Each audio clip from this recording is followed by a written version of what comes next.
We've talked loads in these Whit and Wisdom pieces about rider protection. Helmets, gloves, boots, leathers made out of kangaroo skin, panels within leathers, even leather suits with airbags. But we've not talked once about protecting your bike. When you go racing, you don't want your bike to be getting damaged every session. It's a part and parcel of racing that you're actually going to fall off occasionally. And now you can get some real trick kit for protecting your bike.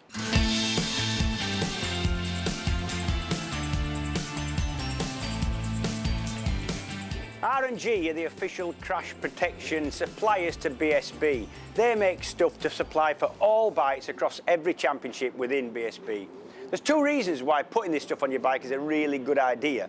Number one, you race your bike, you're going to fall down occasionally. You want the least amount of damage as you can get away with for each crash, so your mechanics have got less work, you've got less stress, and you get back on track quicker. That makes sense. Secondly, and more importantly for the championship really, the organisers insist, in fact it's compulsory, that there's a minimum amount of crash protection on the engine cases of the bike. Reason for that, your bike slides down the road, it can be a 20-mile-an-hour crash at a hairpin. You pick yourself up, no damage, not a lot of damage to the bike, but it's put a casing through and 5 litres of hot oil have spilt on the track, and it takes the marshals about an hour and a half sweeping, lots of dust on there, and nobody can race while this is done. It makes perfect sense. Let's see what trick bits you can get to protect your bike. Now then, I don't quite know what this team, this is WD-40, I don't know what they're expecting of their rider Taylor Mackenzie, because this is his ZX-10, and they have fitted it with every single piece of protective equipment that I've ever seen in my life. Some are compulsory and some aren't. First one that's compulsory is front brake lever protector. You can imagine if you're running the back of somebody, say off the start, that lever gets hit, that jams the front brake on, and there's a big old crash. That's to stop that happening. Now they're not compulsory, that's a tank protector. You can see the tank sticks out. If that wore through on the track, fuel would pour everywhere. Not a good idea, so that's a tank protector.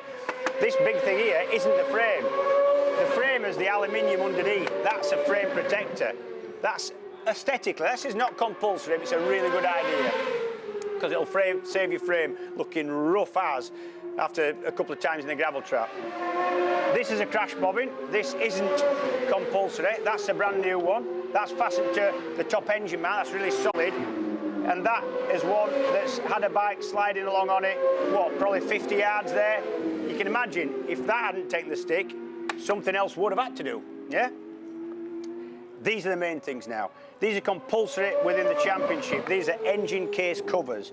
The aluminium sits below that, and these protect that. If the aluminium goes down the road, it cracks, it gets holes in it, the oil pours out, so these cover that. This is HDPE, high density polyethylene. It's like a real tough plastic, and look, perfect condition inside, and that one's had a real whack. It slid down the road at perhaps 50 or 60 miles an hour there. It's hit the gravel really hard, but it's done its job. After that's happened, you take that off, you throw it away, you get some new ones, and you're good to go again. It's kind of sacrificial. It makes perfect sense. Alan, we're stood in the BSB paddock now. Who benefits from you being here? Everybody at the end of the day. Teams, they get the products on the bike, protects the bike, reduces their costs. The organisers, they can keep things moving on the track, less delays. Nobody likes sitting there, you know, just watching things if an inevitable accident happens. But then the road rider as well, our development goes straight back quickly from the factory, new processes, new materials, new shapes and designs. You know, if you're on a tour and something happens, it could be the difference in you sitting there waiting for the AA or being able to get back to your hotel and enjoying it. And your bike looks dead trick as well. Absolutely. That's what you call a win-win situation. What would the Americans say about this? It's a no-brainer.